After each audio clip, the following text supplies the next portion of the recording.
Halo, nama saya Diah Negasari Tiasting. Halo, nama saya Vita.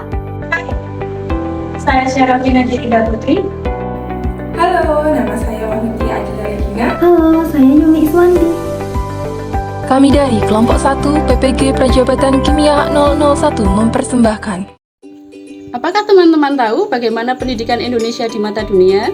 Berdasarkan hasil skor PISA, siswa Indonesia usia 15 tahun menempati nilai 71 dari 78 negara dalam matematika, sains, dan literasi.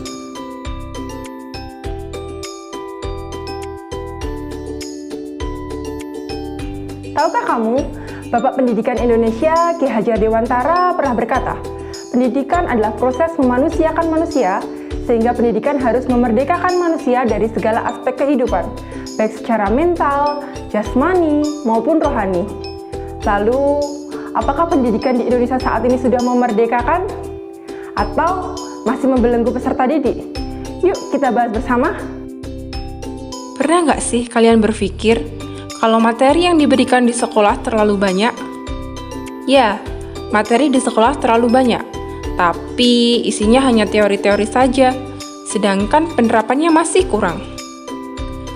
Ilmu yang kita pelajari, kita tidak tahu sebenarnya penerapannya untuk apa di kehidupan kita nanti. Apalagi sekarang, sekolah menerapkan full day school. Peserta didik berangkat pagi, pulang sore.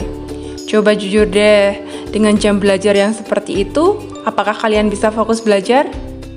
Yuk coba simak pendapat dari peserta didik berikut. Karena kan kita udah full day school juga di sekolah kan sampai sore, tapi tetap dikasih tugas gitu, dan menurut saya tugasnya juga kadang lumayan banyak, dan juga menurut saya terlalu lama belajar tuh kadang nggak efisien gitu. Masih ada juga penerapan sistem pendidikan yang membuat standar yang sama bagi semua peserta didik, mendewakan nilai, menyeragamkan kemampuan, dan di saat yang sama menghilangkan jati diri dan keunikan peserta didiknya. Padahal, peserta didik bukanlah sebuah robot yang bisa diprogram dengan sama. Peserta didik memiliki minatnya masing-masing. Solusi dari pendidikan yang membelenggu adalah dengan menerapkan pendidikan yang memerdekakan peserta didik. Tahukah kalian seperti apa pendidikan yang memerdekakan? Pendidikan yang memerdekakan merupakan proses pendidikan yang meletakkan unsur kebebasan kepada peserta didik untuk mengatur dirinya sendiri dan juga berkembang sesuai dengan kodratnya secara lahiriah dan batiniah.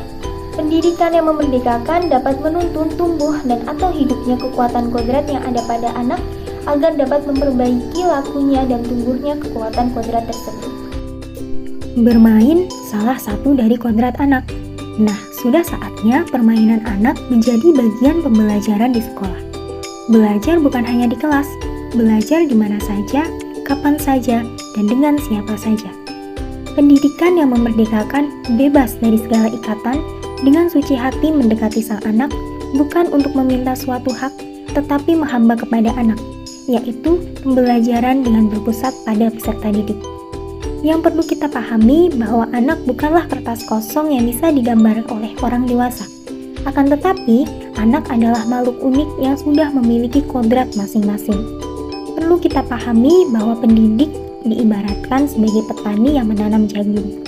Petani hanya dapat menuntun tumbuhnya jagung, memperbaiki kondisi tanah, memberi pupuk, air, serta membasmi ulat. Nah, sudah saatnya guru dan peserta didik berkolaborasi menciptakan kedalaman spiritual, intelektual, sosial untuk mencapai selamat dan bahagia sebagai manusia. Peserta didik dan guru merdeka belajar, berkolaborasi bersama, menggali, mengembangkan potensi peserta didik.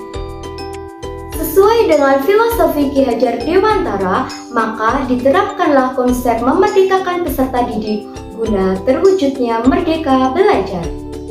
Lalu, tahukah kamu bagaimana praktik pembelajaran yang memerdekakan peserta didik? Praktik pendidikan yang memerdekakan peserta didik adalah pembelajaran berpusat pada peserta didik, di mana guru hanya bertindak sebagai fasilitator. Hal ini dapat dilihat ketika guru membimbing peserta didik dalam melakukan diskusi kelompok. Pembelajaran berdiferensiasi, di mana peserta didik dikelompokkan secara homogen berdasarkan kesamaan gaya belajar atau kemampuan peserta didik. Pembelajaran yang mendorong peserta didik untuk berpartisipasi aktif, seperti keberanian dalam mengemukakan pendapat.